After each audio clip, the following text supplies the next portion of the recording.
The story in Shadrach's words, Daniel's deal, spiritual speculation. Shadrach, if I could pass through a time portal and sit down with you over a cup of coffee, I would share with you Daniel's story. Let's go all the way back to the beginning. Life was good for me and my friends in Israel. Oh, excuse me. Who am I, you ask? I'm sorry, my name is Shadrach, or at least that is what you usually call me. My real God-given Hebrew name is Hananiah, which means God has favored.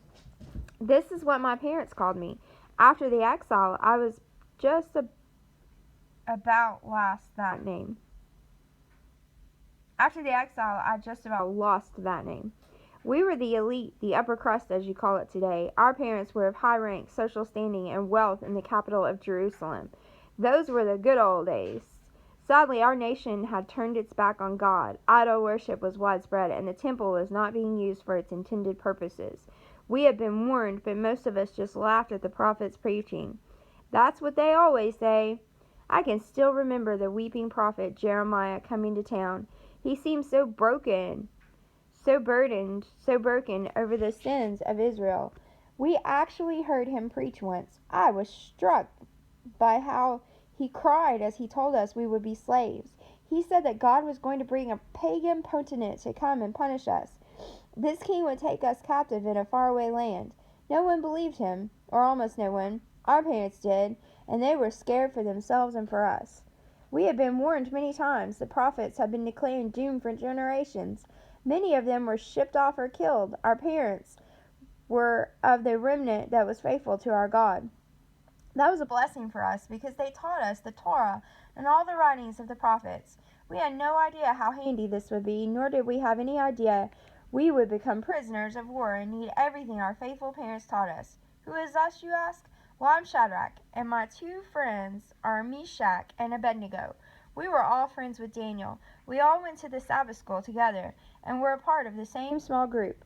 We were also prayer partners, and did we ever see God work? I can still remember the whispers I heard in the city. The Babylonians were coming. They were supposed to have an army so fierce that there was no hope for us. My parents said that this was what the prophets had warned about. The end was coming, and no one could stop it. God was angry, and he would show the unfaithful Israelites that he was the one and only true God of creation. Nightly, I heard my father pray for protection, especially for us children. Mom would agree with him, and usually she would cry at the thoughts of the future for her family. The day arrived just as God said it would. It was a fearful day. I could hear the cries of the children and parents alike. Fear gripped the leaders and soldiers. I can still remember the wails of the death and suffering. Terror consumed as we waited for what would be the worst of it. We were surrounded. Many thought that the city of Jerusalem was impenetrable, and it was as long as God was our guard. But now he was no longer our protector. Sadly, we had sinned away our shield. He said if we would honor him, he would be a wall of fire around us, and the glory in our midst. We had not kept up our end of the bargain. The end took months, but the army finally breached the wall. Our leaders tried to run away that night, but they were caught and made to pay. The enemy soldiers were merciless. That was the last time I ever saw my parents. My father fought to get to me as the soldiers placed me in shackles and started to drag me away. The captain said we were fine specimens and would do nicely in the service of the king.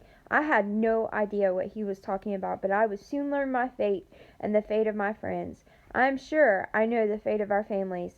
I covered my eyes as they swung a sword at my dad.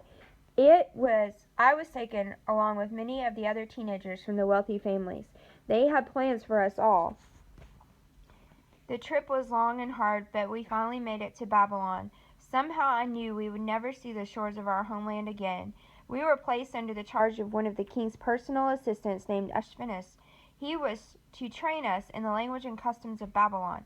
They were to socialize the scriptures out of us and hammer our Hebrew roots far from our heads and hearts. It was the job of Ashpenaz to make us brilliant Babylonians. The captain had no idea how deep the roots of the Word of God had grown into us.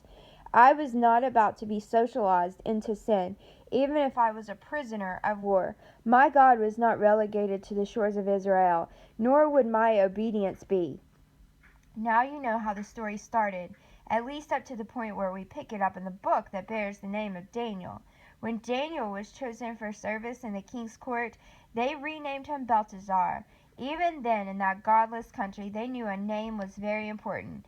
Every time a name is called, it is a declaration of what you are or will become.